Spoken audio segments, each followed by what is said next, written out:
Hi, everybody.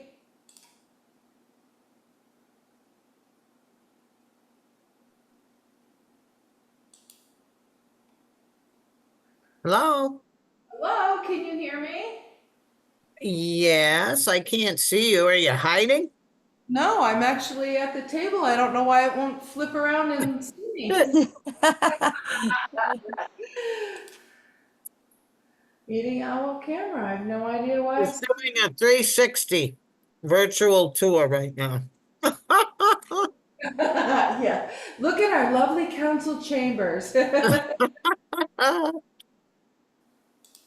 right. I don't know why it's doing that. See, here I am. There you are. Um, hmm, hmm.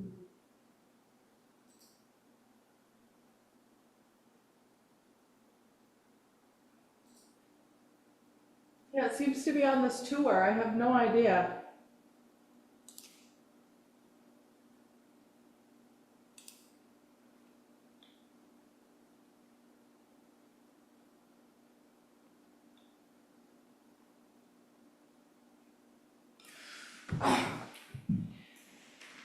Are those new chairs?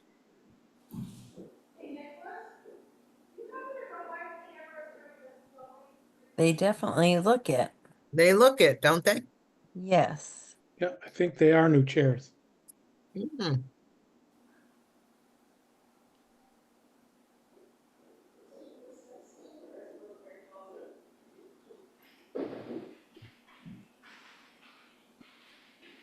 Usually the issue is that it's following noise, Yeah, but so I it's, don't know if it's, did it just decide to settle? it might have settled. Yeah, well, over Give here. it a shot, yeah. Yeah, looks like it settled. Okay. All right. Thank you. You got it, good luck tonight. Thanks. All right. Well, it is 5:30. If we want to get started, we have a quorum. So is everyone, are you ready, Janet? I'm ready. Yeah. Okay, so I'll call the meeting to order of the December 12th meeting. And the first item on the agenda is adjustments to the agenda. And I would like to suggest moving a couple of the new business items forward in the meeting. One is breaking housing matters discussion, and the other is Unified Development Ordinance revisions, downtown housing on first floor. If I understand it correctly, Becky has to leave early. And she had requested the breaking housing matters be something we chat about. So I thought maybe we could do that at the beginning. And the zoning may be something we want to give some direction to Janet on. It looks like even if Becky leaves, we'll have a quorum. But thought it might be good to do those things up front. So if everybody's good with that, I'd like to go ahead and move those up into the agenda for right after approval of the minutes. That's good. Okay. So the next item is public comment. And I don't see anybody for public comment. So I guess we can move on to the minutes. We have the minutes from the November 14th meeting that were included in the packet.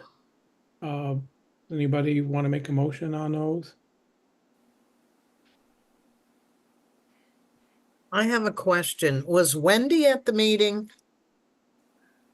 Anyone recall? I'm sorry, Joe. I didn't know if I misread that. I believe she was. Yeah, I think she was too.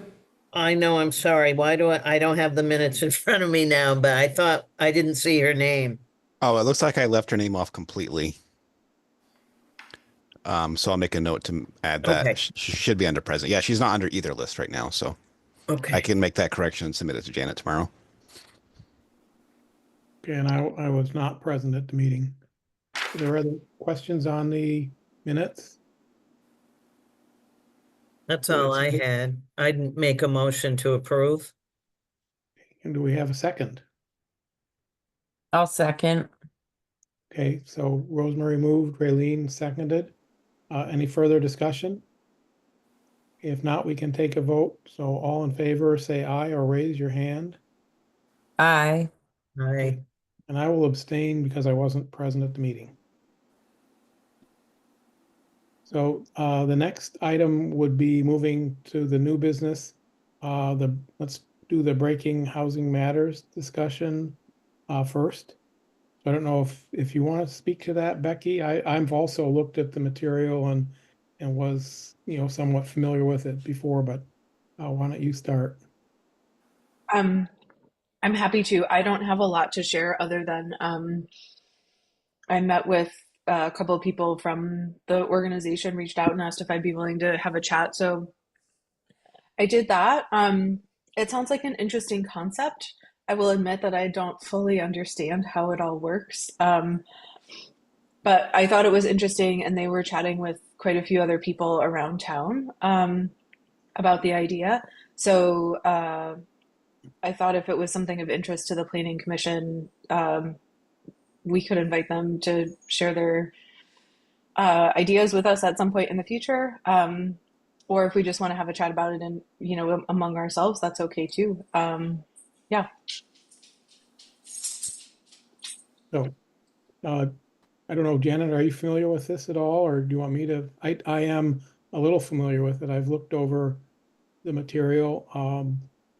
There was an effort to use Rutland as a pilot, and as best I can tell, that did not go forward.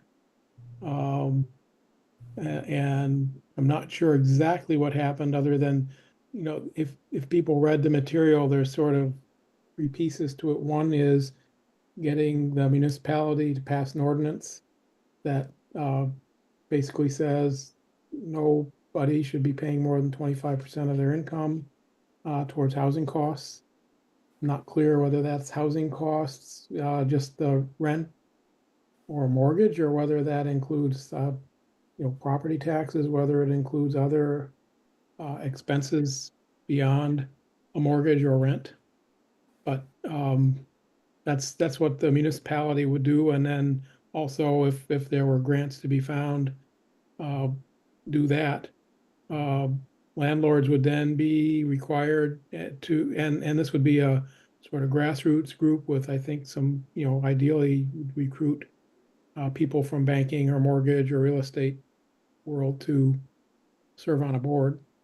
The other part of it is that the funding to make up the difference between that 25% limit and what the actual rent should be would be made up from a couple of things. One would be a tax on landlords and mortgage lenders and so on that would help fund that, but still allow, according to their materials, for a reasonable profit. Don't know what the reasonable profit is. And grants and fundraising would make up the difference. So that's, I think, in a nutshell, what the program is. Am I missing something, Becky? No, I think that's my understanding of it. Yeah. So then I read a Rutland Herald article about the Board of Aldermen meeting where they discussed this concept and were not very receptive. I think for a variety of reasons. One of them was concern about trying to tax landlords and banks. Another was there didn't seem to be any suggestion of how one would, for example, prevent landlords from just raising the rent to make up the difference. How do you manage that sort of thing? There really wasn't a good answer to that. And the other thing is somebody actually did the same thing I did when I first saw this, which is did a back of the envelope estimate of, so how much money would we need to raise in our community to fund this sort of thing from taxes and contributions. And somebody on the Rutland Alderman said, well, I think in Rutland, I think we might need to raise $12 million, $9 million to do this. When I did back of the envelope estimate, what I did is took from the housing task force report, looked at the number of rentals in the city, I looked at the median income of renters and divided, and found that based on the median income, and this is old data, but that the average median income house could pay $625 a month in rent to meet that 25%.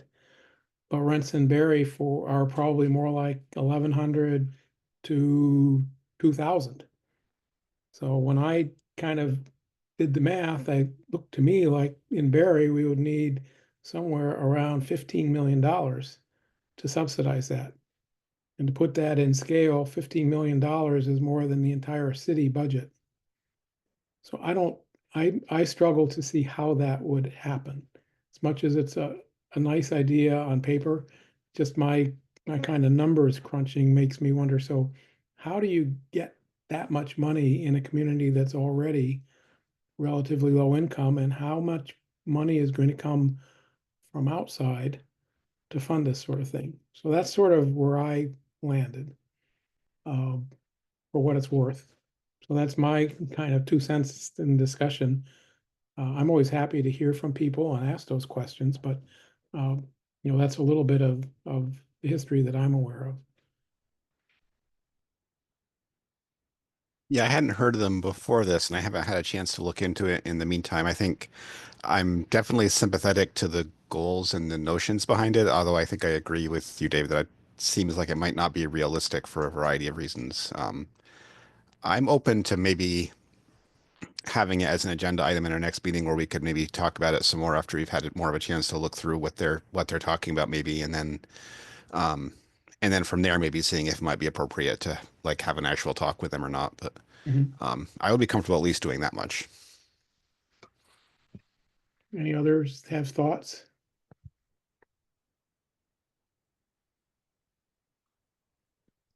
I'm comfortable with what Joe suggests.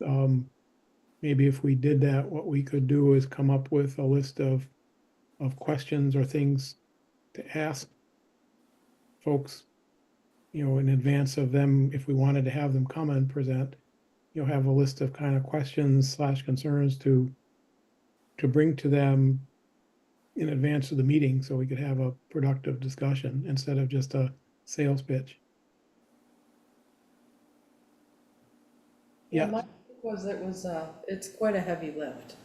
yeah, And, because I talked with Tess Taylor, who's the unhoused committee chair, she actually, like Becky, had a conversation with, Peter is his name, I think. And she gave me a copy of his book, which I'm gonna read.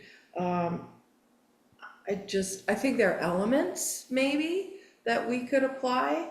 But the concept itself, I just think would be, I mean, it's policy change. It's a lot of radically changing how we do things in the city for housing. Not a bad thing, but a lot of work, so.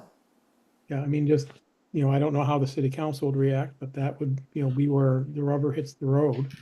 Uh, But it just seems to me that raising 10 to $15 million a year is, in a city where the budget is 12 or $13 million a year, would be pretty challenging.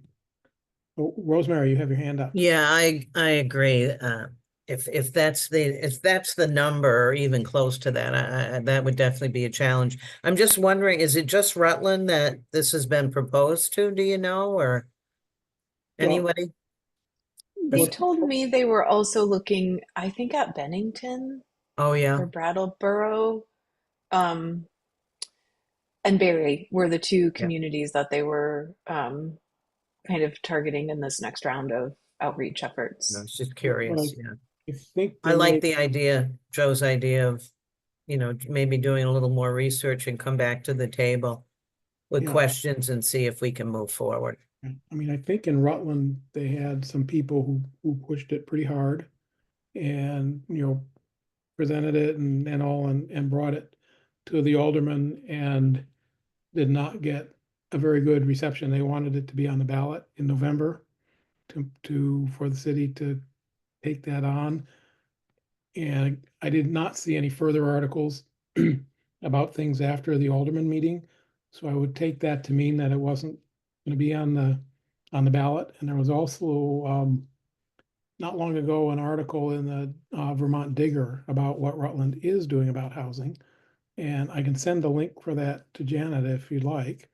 Because they're doing a bunch of stuff, but that was not in the list of things they were doing in an article that was published within the last month or so. Becky. Yeah, I just wanted to thank you, David, for doing that calculation. That was kind of one of my questions, but I hadn't really thought through how to figure out what the scale is that they were talking about.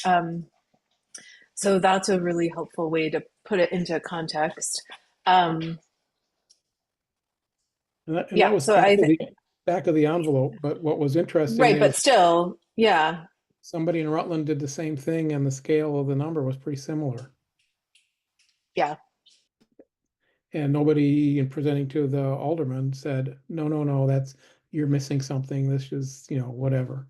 So I don't know. I'm always open to learning, but I'm a kind of numbers person. So that was what I did, is said, so we know a little bit about incomes and rentals and rents and Barre. So what's a quick way to get a sense of that? And that's not even accounting for the idea that homeowners shouldn't pay more than 25% of their income towards housing, which would be a whole nother element. So anyhow, does that give some guidance, Janet? Maybe we can put this on an agenda for January, and if everybody gets a chance to look more at the material, we can chat, decide if we want to invite somebody to present and meet with us, or whether we just decide it's not worth pursuing. But at least have another chat. And again, I encourage people to challenge my back of the envelope, because maybe I'm missing something. But that was sort of how I looked at it. Sure, I'll Anything put it on for January for another discussion point under old business. Yeah. And I will try to remember, Janet, to send you the link to the Vermont Digger article about things that Rutland is doing about housing, just because that might be another perspective. So next item on the agenda is Unified Development Ordinance Revisions, Downtown Housing on First Floor. And this actually came about from a discussion I had with Tom Lozon, who's purchased the what used to be the old City Hall on Main Street, kind of next door to Cornerstone and Council on Aging. It's a white building. A long time ago, it was Ormsby's.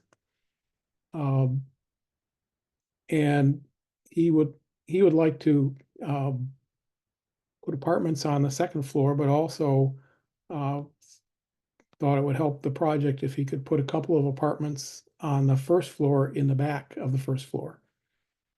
And I think part of the idea is it's kind of an unusual building, and it's pretty deep compared to many on Main Street.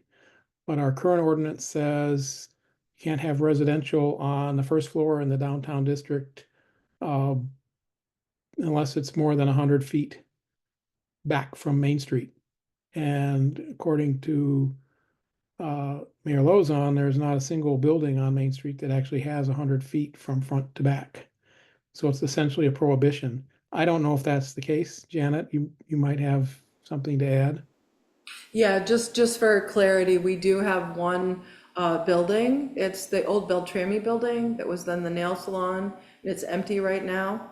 The apartment in the back, the previous owner permitted it because it just met the 100 feet back.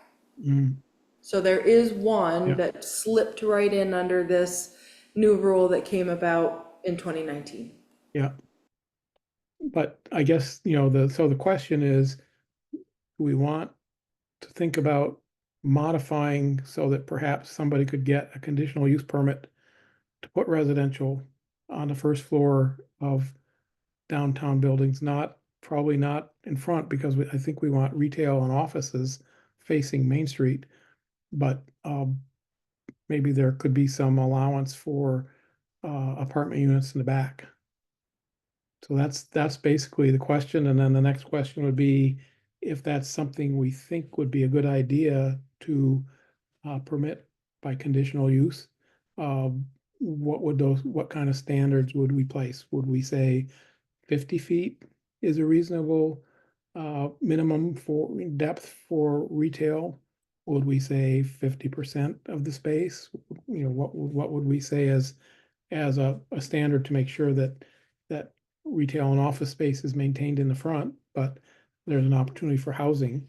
And certainly the situation with housing now is very different than it was in 2019 or whenever we adopted the zoning change, when people really didn't have housing at the forefront the way we do right now. So that's kind of the gist of it. Joe, you have your hand up?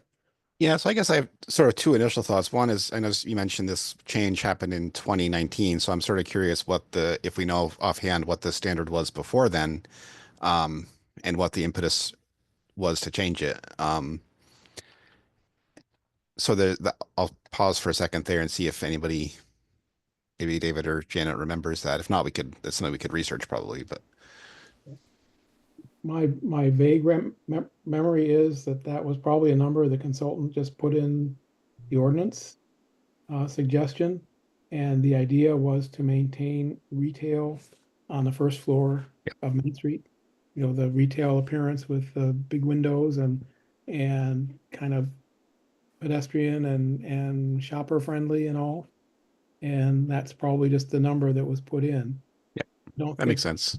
I don't recall any scientific discussion about why should it be 100 feet as opposed to 50 feet or whatever, or some percentage. It was just put in because it seemed reasonable. But and if you don't want apartments on the first floor, that probably takes care of it. But if we want to allow some housing, downtown housing that's not on upper floors, we could probably devise a way to do that and still maintain the Main Street as a business and a shopping street.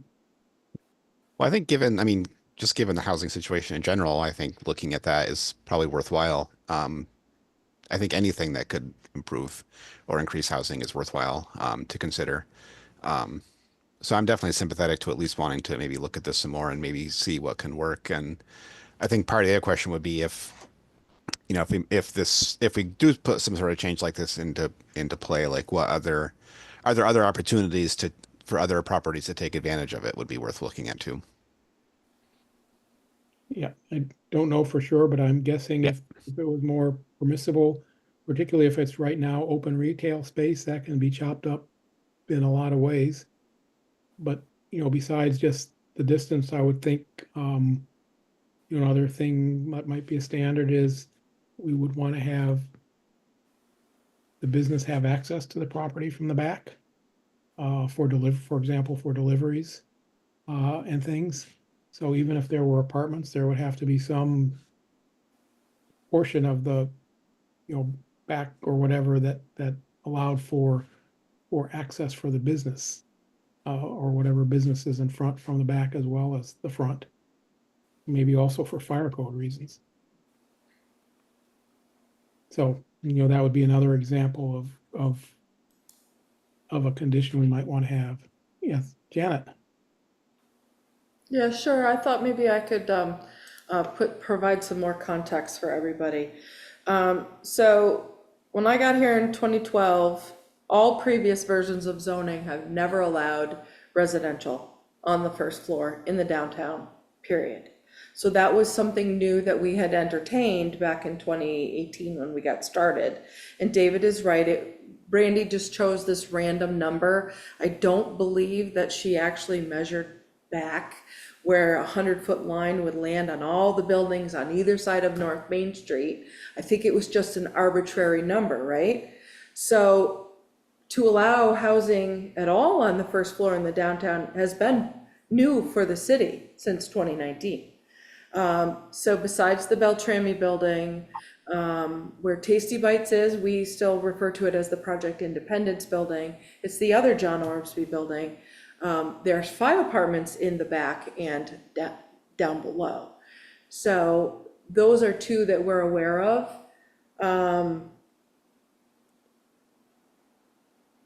I checked with multiple other municipalities to see if anyone's entertaining this notion. Waterbury does not allow it. Milton, Winooski don't allow it. Anyone who's got a designated downtown is not allowing it. They haven't made any changes. Montpelier has this really strange, vague language that says housing for their designated downtown cannot be on any street frontage. So if you're anyone like me who used to be a consultant before I came to the city, we would always look for, where's the hole in that language? And I think that tells me that housing would be allowed on their first floors as long as it's not in the front. But I didn't go any further to see if there was, as David said, conditions, distance, things like that, that would start to erode the ability to have it happen. I, as the planning director, do not want to see any housing fronting anything. I don't want to see any fake storefronts. We want to maintain our downtown vibrancy. But I'm not opposed to housing because it's already allowed, right?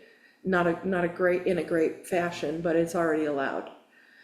And the other things that I just want to call out as you guys continue this discussion is I included the state's rental housing code.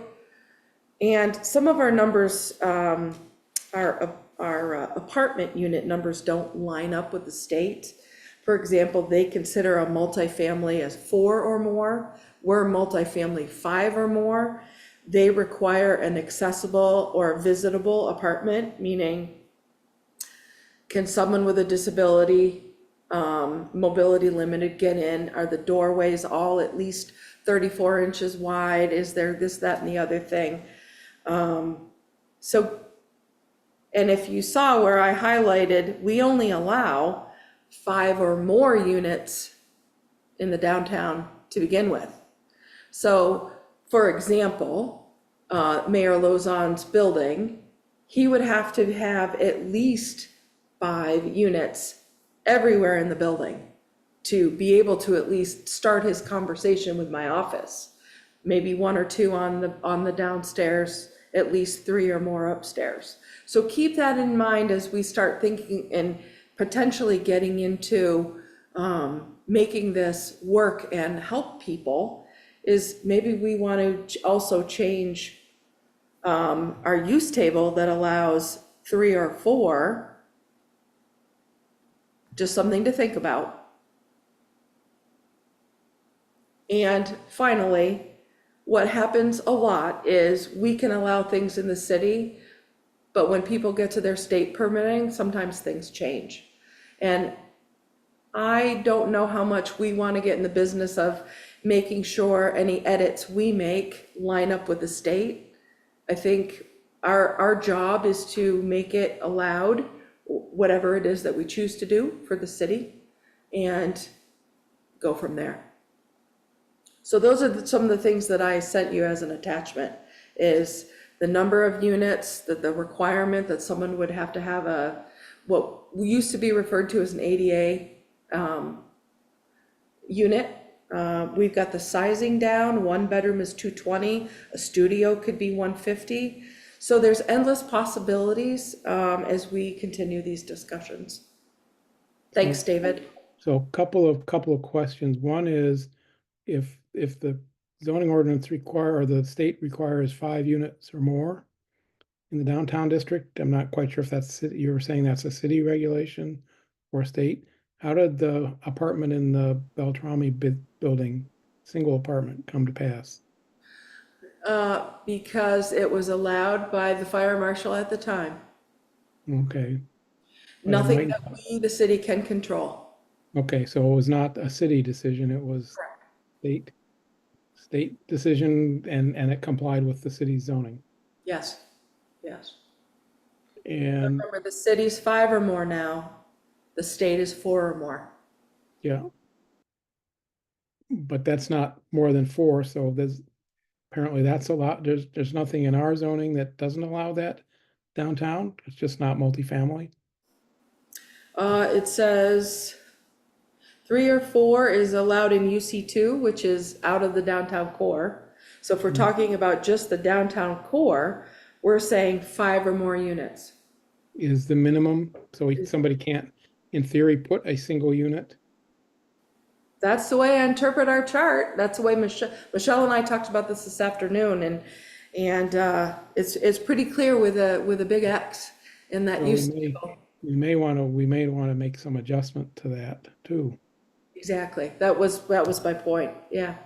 And the other kind of questions / thought is, if this was a conditional use, we could make one of the conditions of the conditional use that the applicant could demonstrate that they have received, or, that the conditional use is conditioned on them receiving all the appropriate state permits that they might need. So we're just clear up front that that's going to also be part of their process, which it would be anyhow. I will tell you, I remember asking the consultant that question. I wanted that to be in our zoning, and the response was, how do you know, besides the basic state permits people usually get, what else they would need? And my answer today is to that question, because most of the time people have to get what's called a project review sheet. And so we could cherry pick off the project review sheet. So I wouldn't ever want to say, we can do it as long as you've got everything else. Maybe tie it to a project review sheet provided by the state of Vermont or something like that. They have to get water supply, they have to get construction, likely flood hazard. And then there might be an energy, there might be, I don't even know what else there might be at the state level. So just keep that in mind as we think about these things. Well, yeah, I mean, I'm not sure it's our job to know what those standards are, but it might be our job to say, you need to prove you've got your permits from the state. Whatever they might be. Right. Okay, so Becky's left. So anything else on this? Janet, would you perhaps be interested in taking a crack at drafting some language for us to start with? Sure. I'd be happy to. I've been thinking about this a lot since Tom came in to see me like a month ago and encouraged him to write a letter to the Planning Commission. Quite frankly, I'm surprised that we haven't heard from others yet, but you just never know what people are thinking about. The one thing is, we have a lot of historic structures in the downtown. So I don't know what implications that will have on historic structures either. And I want to have that conversation with Caitlin when she comes back from her work travels. That if it's just as easy as somebody saying, we only worry about what it looks like on the outside, you can do whatever it is that you want to do on the inside, then that's a really easy thing to know. Yeah. But certainly I want Caitlin to weigh in as I think about some ideas. Okay. Yeah. Anyhow, it might be, You guys thinking about it's really hard to give it a specific X number of feet distance. I'm thinking, as David suggested, you made a percentage suggestion? or you could have Clear. feet or percentage, but whichever is less, be one, something like that. Okay. Certainly Anybody else have some ideas?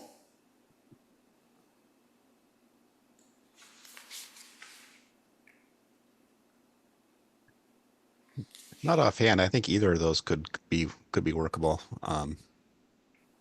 Yeah, I think it'd be something to maybe take a look at what's kind of some of the buildings and what the numbers might look like in some of the buildings we already have and just see how that shakes out. Yes, I can print like some random numbers of Lister cards and try to get their sketches.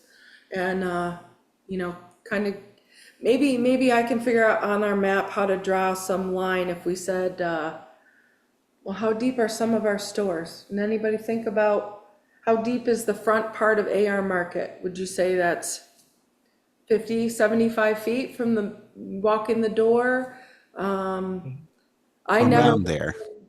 Tom's building when it was Needleman's, so I don't really know how deep the existing first floor is. I think it might be on a sketch he offered. Yeah. Well, if he's willing to share the stuff he sent with the full commission, then that would just give some more food for thought and a concrete example of at least what one property owner is contemplating. But yeah, he sent a letter, but it came to Janet and to me because I asked him to kind of fill in some thoughts. But if he's willing to share that with the planning commission or something else, that would be helpful for future agenda as well. Because, he also talks about just the kind of finances of it and it's not easy right now to rent commercial space downtown. And so that's another element of, again, that's not so much the planning commission's problem, but a developer's problem is they have to make the numbers work. And if they think they're going to have empty space storefronts, that's going to influence whether they move ahead with their project or not. So I don't know, I don't know if any of you have been doing like a visual walk in the downtown, but remember on I'm gonna think about the north, south, east. The east side of North Main Street, or the side that Tom's building is on, AR Market, that side, there's parking lots that abut some of the backsides of those parcels. I'm thinking about when a parcel on the other side of the street literally has Enterprise Alley and Merchants Row are city streets. So on this side of North Main Street, those parcels abut a front city street and a rear city street. So that's why I'm thinking a set distance might not work. And it might become more nuanced if someone on this side wants to do that very thing is, what do we do? If we stick with 50% of the storefront, it might impact what's in the rear. And the buildings on this side aren't as big. So I am open and welcome to anybody's thoughts on this. Yeah, I think that's helpful. The other thing, which I don't know how it plays, but we know that on Main Street, the sidewalks don't all belong to the city. There's a line where the right of way is, and then there's additional sidewalk that actually is part of the property. So are we measuring the 50 or 100 feet from where the building starts or from where the property starts? It'll be a question to think about. And the same thing on the Enterprise Alley and Merchants Row side is many of those buildings have their own property that abuts up to the city property, but it's not part of the city right of way. So again, where do we put that stake to measure back however many feet? So there's some nuance to think about a little bit, and past plans for Merchants Row were somewhat intended to open that up to be a friendlier place for commercial activity. So again, those are all just elements to think about. So if you recall, the planning effort by the consultant TPUDC is going to kick off after the first of the year, and we're going to have our design charrette. I just got an email today with some tentative dates that they are going to be in town. It's going to be towards the end of March. This might be something we want to have a draft on, but see if this is something that's part of their design standards, because we're doing a huge PR effort to get people to come to that in March. You know, given the Seminary Street project, there's potential for everything else. I would want, personally, I would want this to be thought of, because there's gonna be a brand new master plan that's gonna make the North Main to Summer Street plan retire, and we're gonna have this new master plan for the entire designated downtown. And I think it would be great for this to also be a part of that conversation. That's my request of you folks. Well, makes sense if we can get a little bit more idea of what it is you think might be standards, they can put that into their process, and we can take advantage of the consultant's input.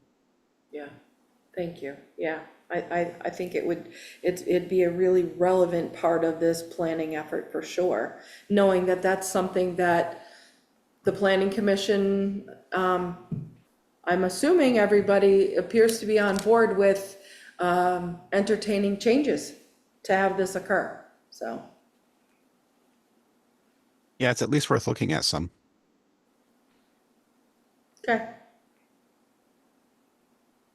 Okay, well, if there's nothing else on that, then we can move on in the agenda, which would take us back to old business. And the first item is the Encore Renewable Energy Battery Storage discussion and possible action. So I guess that it was discussed at the last meeting, but no decision was made. Did the city council take a position at all on this project? No, Nicholas had no desire to bring this forward to city council, is leaving that squarely with the planning commission. Is there So I got any- an email from Sam Carlson the other day, and he said it would be a significant benefit to our permitting process if we could obtain a letter of support from the planning commission, if you're so willing. We hope to file for our certificate of public good with the Public Utility Commission during the first quarter of '25. Is there a requirement in the process other than that they present to us? Nope, But there's not a requirement that they present to city council? correct, So it runs through the planning commission. Correct. And in theory, the planning commission could send a recommendation to the city council, or send a draft letter and ask their support for the letter. But it doesn't sound like that's something that the powers that be wish to have happen. You as the commission could absolutely ask Nicholas to put it on as an agenda item, for sure. Because if you recall, Mr. Carlson said he was willing to donate $20,000 to the city for any project we so designate. And I said to Nicholas, I would love for that money to come to the planning commission for a project of our choosing, to hire a consultant to do something. So they want to be a good neighbor, and they've committed $10,000 to the Spalding Education Alternative School already. So that they're doing their best to be open and solicitous, soliciting us. And it would provide some annual, wouldn't it provide some annual tax revenue to the city as well? Yes, it would. Not a whole lot, but it will under the utilities portion of how we tax utilities.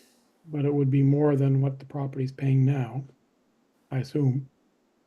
Correct.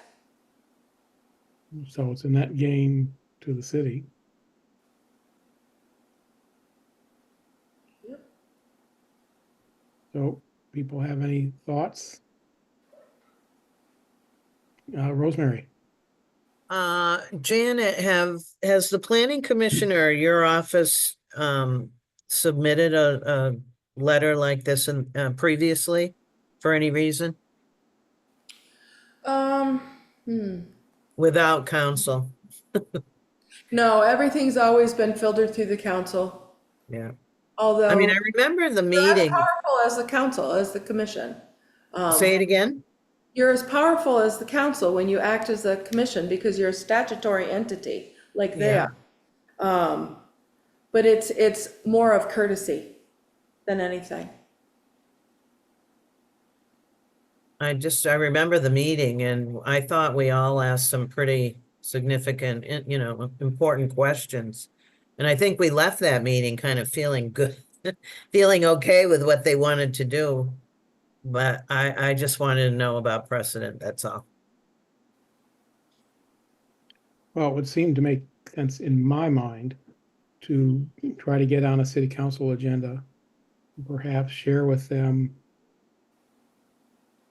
a memo explaining what the project is and how the city would benefit. It could be the dollars, and that and kind of say to the city council, with your blessing, we intend to send this letter of support for it. And unless they say, oh, absolutely not, or whatever, we'll fight you on it, then we could do that. But that's a way of being transparent and informing them, and another avenue for the public to know kind of what's going on and how the city grand list will benefit and so on. If the $20,000 comes to the city, I assume the city does not go directly to the planning commission. It would go to the city general funds. And then it's a question of how the city council allocated it. We could again recommend to them that we have a project in mind that we'd like them to fund, or we could suggest they put it in the same bucket as the ARPA money got put into the special projects fund.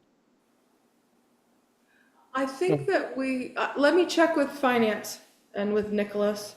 But it's kind of like when, so you remember, this was, I think, the solar panels, the Novus Energy folks came in, I think it was 2010 or 2011, and they had made some monetary donations to the city.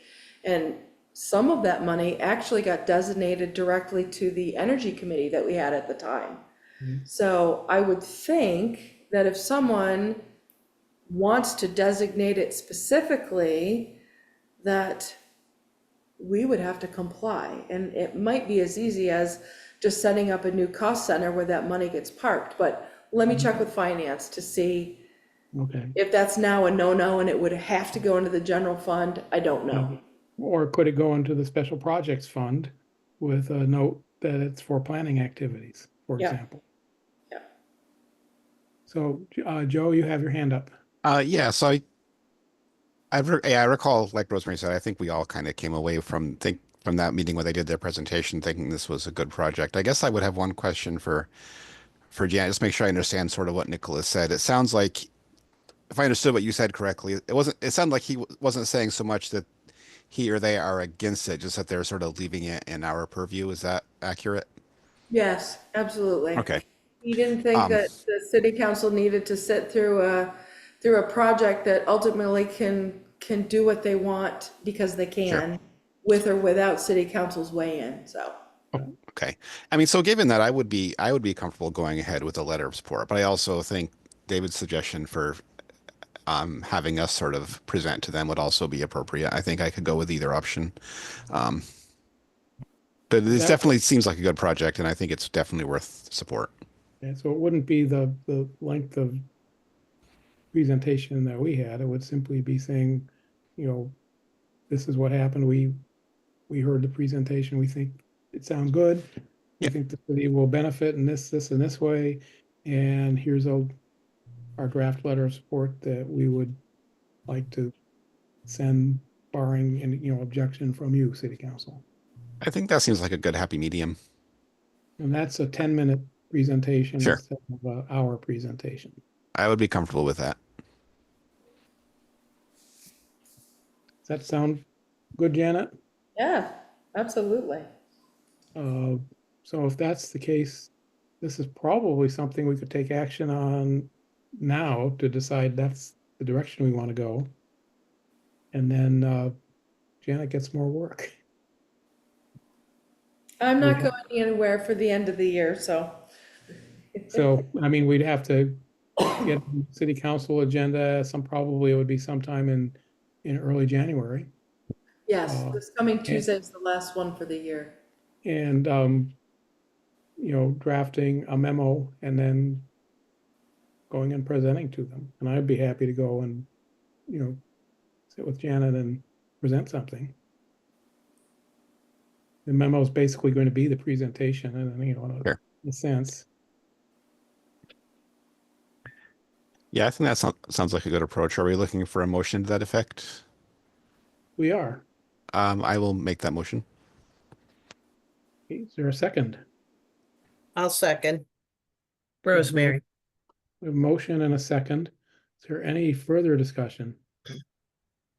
So if not, please say aye or raise your hand or both.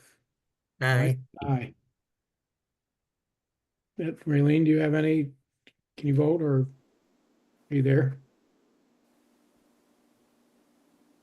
I think we have, don't we need one more vote to have don't we need Raylene's support in order to have a decision, or is it a majority of the quorum that's there? I just don't remember the process. 4 of the 7. So you've got quorum tonight. You want to see everybody saying yes, so. Right. Okay, so hold a minute, I'll call it. She said she was having trouble with her camera, but I don't know why.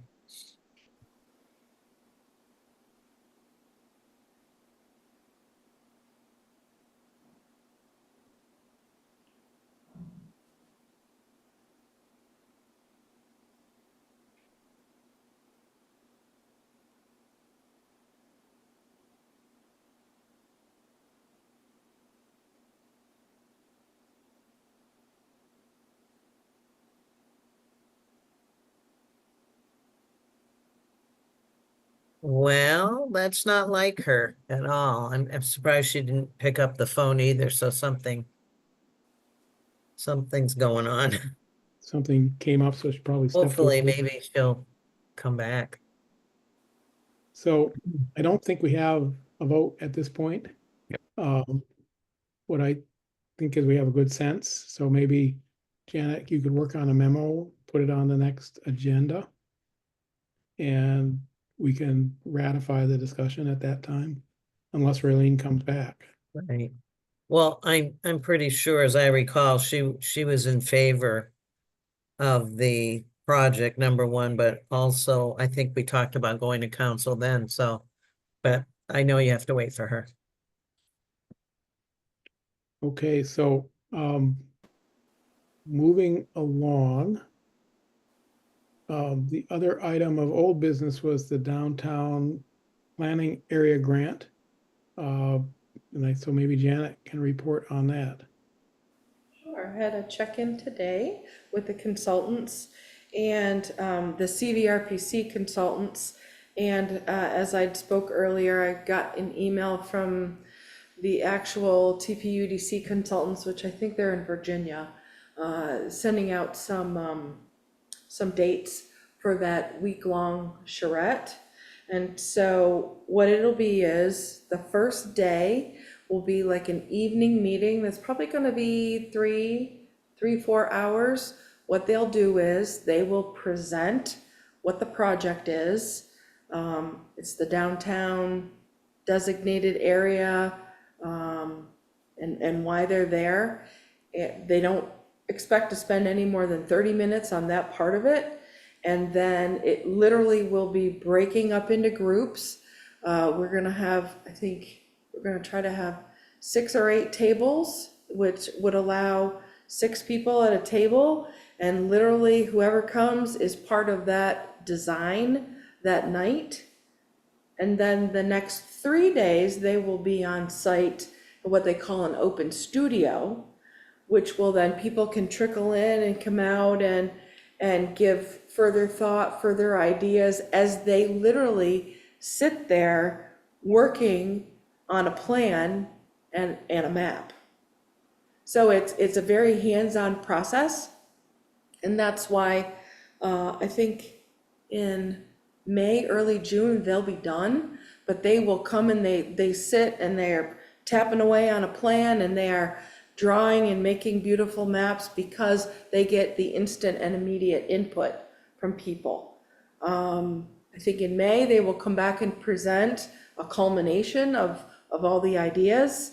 And then it will be final at some point, like I said, in June. So they're looking at the end of March. I think they really didn't want to come to the Northeast in any kind of our bad weather, although we all know March might be dicey, but I think they're thinking that's a good time for them anyway. So I will have to start doing public outreach at the end of January. And that quite literally is postings on Front Porch Forum, Facebook, sending out mailers, putting up flyers, any way to get this out to people, being in front of city council. I may ask, maybe some of you we could come as the planning commission to a city council meeting in January, outlining the project, what it is, why we're doing it. We got this grant, get it in front of the cameras. I was afraid that it was gonna be a lot of work getting started here very shortly. So we've got a little bit of breathing room, but we're gonna have to hit it hard at the end of January. So that's the latest and greatest on that downtown plan. So I'm pretty excited to see what the outcome is for sure.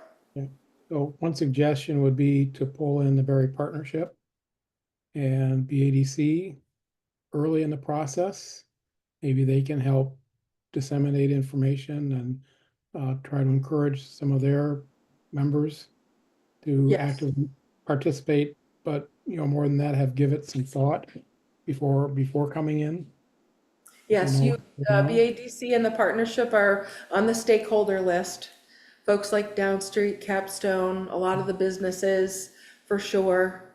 Anybody that can help us get the word out on this planning effort Right. is good on the list. Yeah, okay, good. Because, Yeah. that's where you're gonna see a lot more participation if they buy in. Right. And they have their own mailing lists and contacts to try to get some involvement and so on.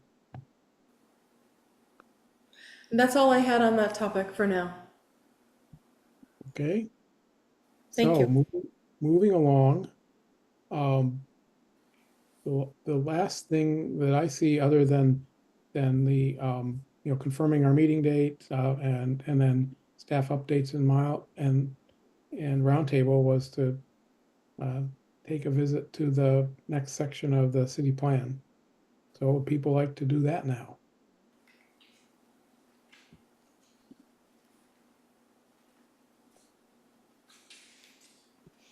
I am open to that. I think, as we said last time, I think it would be better to do it when there's a greater percentage of us here. Yeah, it's fine. I mean, it's fine by me to That's wait too. I'm just trying to see where we are on the agenda. Do others have thoughts or preferences? I think we should probably wait as well, just because the people, a lot of the people that were, I know I wanted to be included in that, but a lot of people that wanted to do this are not here. Okay.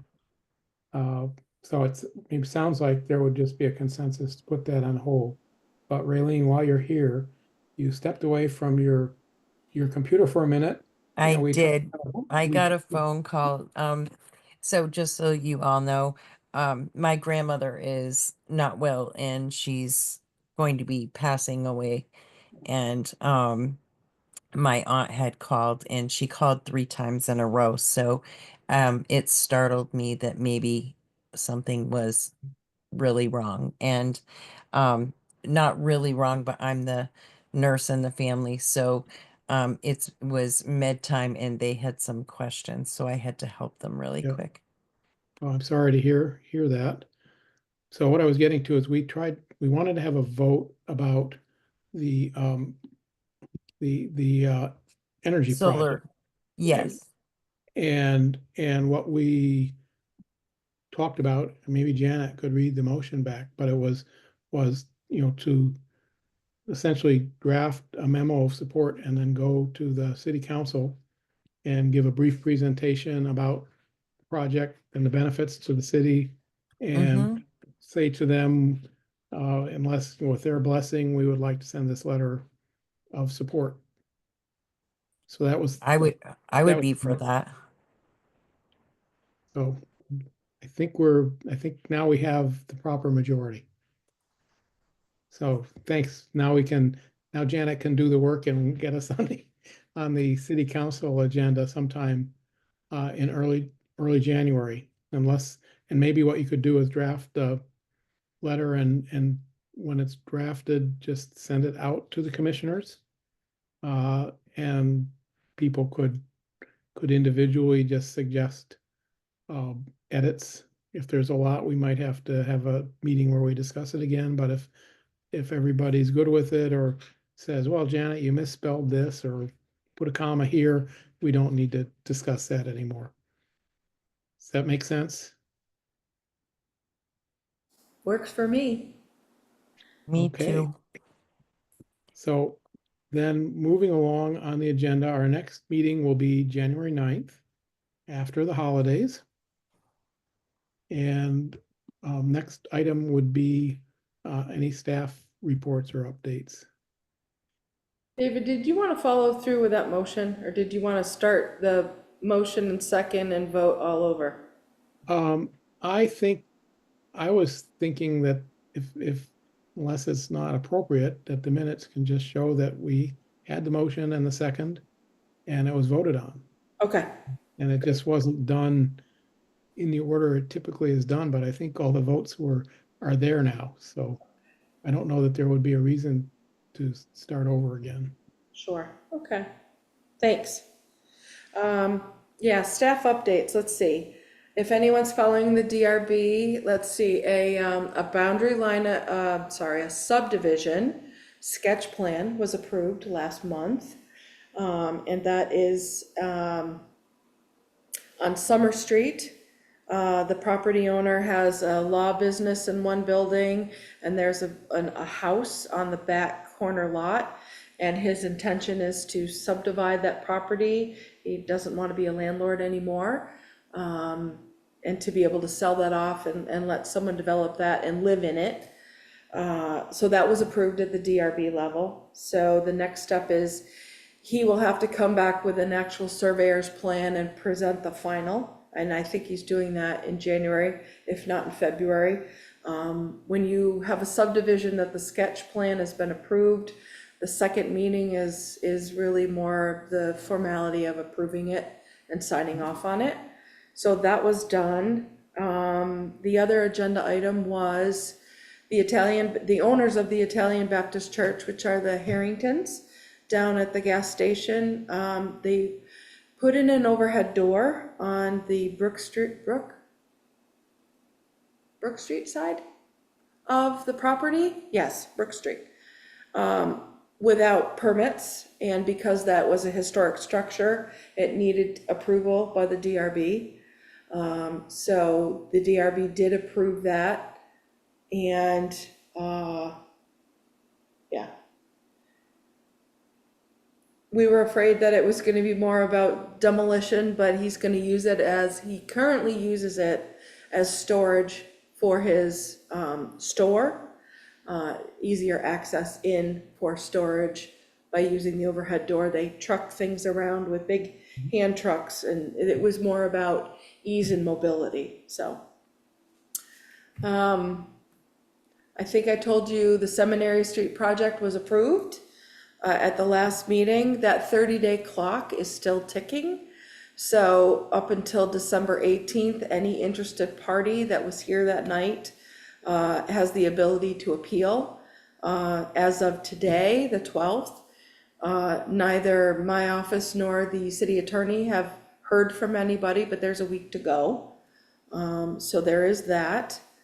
And I know there's a couple agenda items for DRB for January, but I apologize. I've been kind of mired in my own work, and if you want to see what it is, the agenda will be posted soon on the city website. So my apologies, but I know they are meeting on something. So Yeah, I think I saw on Facebook it was posted this afternoon. yeah, because Michelle has a 15-day warning period. So things come out very early when it comes to the DRB, but that's a statutory deadline, so. The assessors continue to do their work. It's nice to have an assessor in the city now, slowly pecking away at some of the properties that haven't been assessed, changed since '06. The appraisers are slowly pecking away at neighborhoods. That will all be a culmination in '26. So there's a lot of activity going on, and I think it's really good. Let me see. My hazard mitigation plan, I think you recall that the hazard mitigation plan for the city expired. And one of the requirements was that we had to get an approved plan within a certain time frame, or all the buyout work and elevation work and everything else that I'm doing would be for naught. Our plan was approved today by Vermont Emergency Management, so we're good until 2029.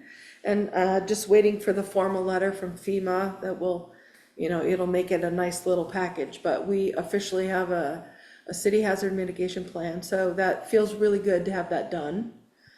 The Municipal Energy Resilience Program, otherwise known as MERP, we were granted a $500,000 grant. I'm not sure if I told you about that last month.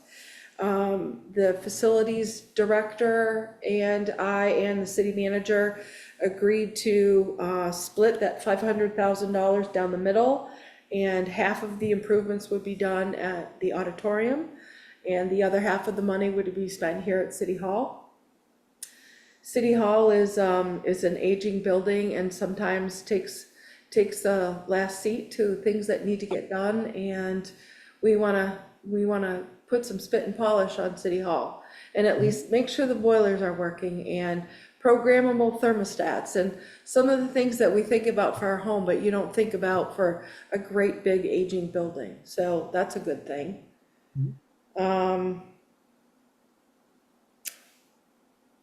The elevation money came in. We were awarded $900,000 to elevate structures in the city.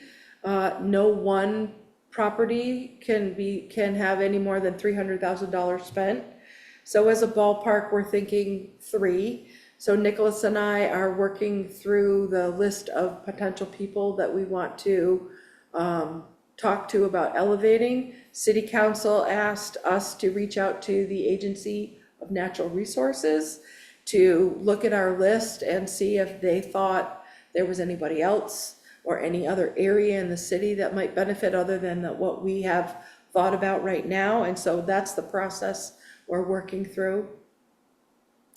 Yeah, I don't think we're gonna slow down for this winter at all, any one of us. So not even you folks on the commission, there's no such thing as winter slowdown anymore. So lots going on, and it's very exciting, I think. These are really exciting times. So I'm sure there's more I'm missing, but those are the high points that, I'm super excited about, so. Great. Any questions for Janet? Sounds like there's plenty going on. So next item is roundtable. So does anybody want to report anything or have anything you'd like to chat about?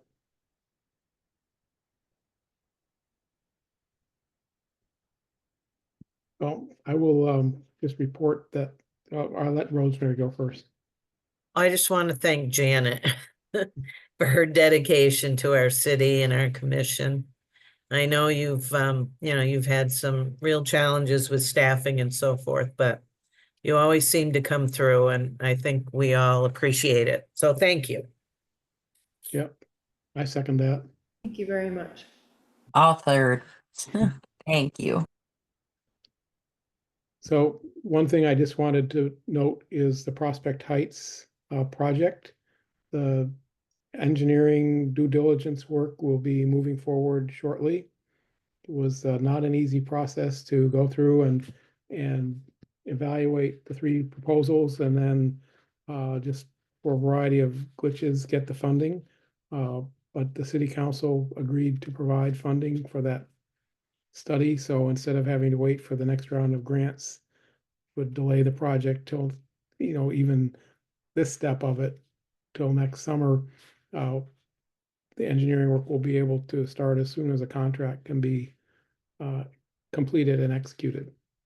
So that's still on track. So I'll report that. And yeah, among other things, Janet was on the selection committee for going through the engineering things, as was I, and the and Brian Baker, the public works director. So another thing to thank Janet for. So does anyone else have anything? Janet? Yeah, I just, this is not really roundtable, I probably should have done this under staff updates, but you all are familiar with Regroup Now and the change to the parking ban. I think city council's talking about it this coming Tuesday.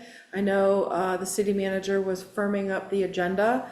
I know there's mixed emotions about it, but just want to be sure that you guys have signed up for Regroup and are aware of, what's happening out there. So that's all.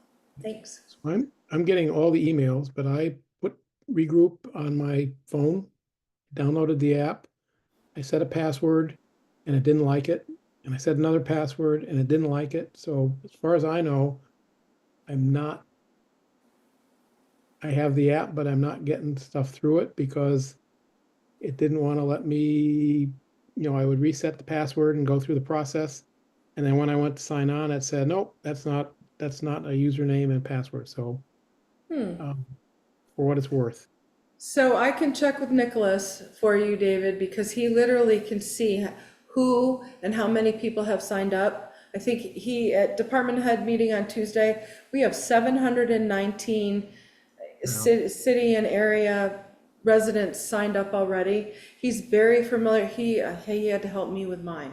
So just when you think you know technology, you really don't. So I can ask him to look in under your name and see if there's something funky going on.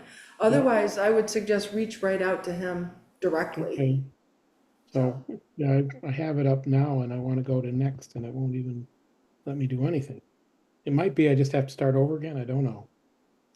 Or I don't read directions very well. The former, come on, the former rather than the latter, right? Okay, I hope so. Okay, Rosemary. I think when I tried to do it on my phone, it didn't work for me. And somebody said, you should do it on your computer. So I don't know, to be honest, I can't remember. I assume that's what I did, but just as, maybe that's what you should try. Yep. Would be.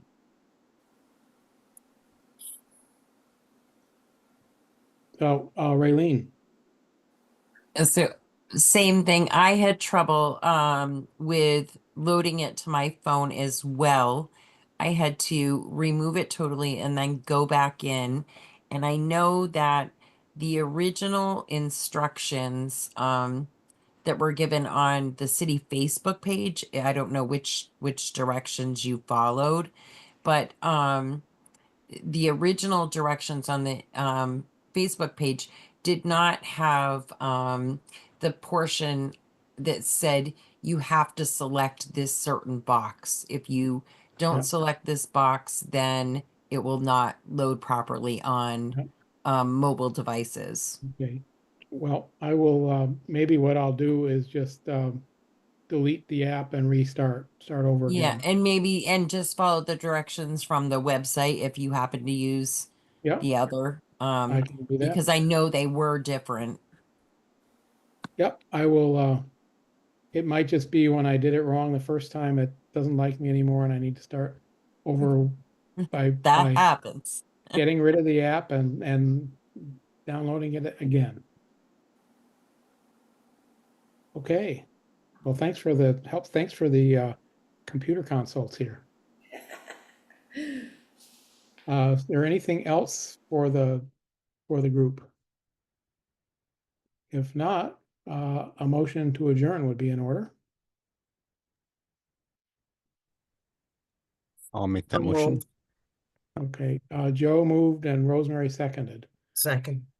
So all in favor, say aye or raise your hands. Aye. Bye. Okay, we are adjourned. Thank you, everyone. Thank And you. we won't Thanks a see you lot. till after the new year, so everybody have a happy holiday. Happy New Year, right? And good luck You Rainey, as well.